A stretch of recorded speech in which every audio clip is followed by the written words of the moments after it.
அஷ்டமச்சனியின் நட்டங்கள் தவிர்க்க எங்கள் வலம்புரிநாதன் வலக்கை மேலே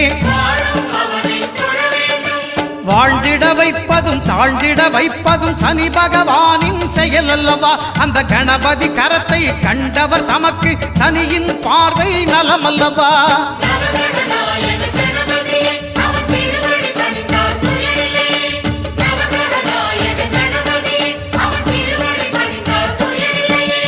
ஒன்பது கோளும் ஒன்றாய் காண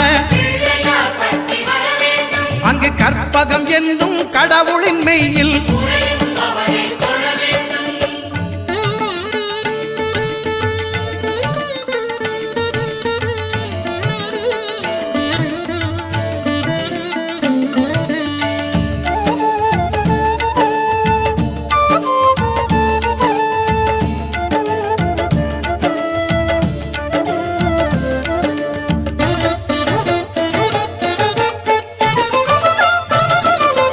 திருநாகேஸ்வரம் அறியாமாந்தர்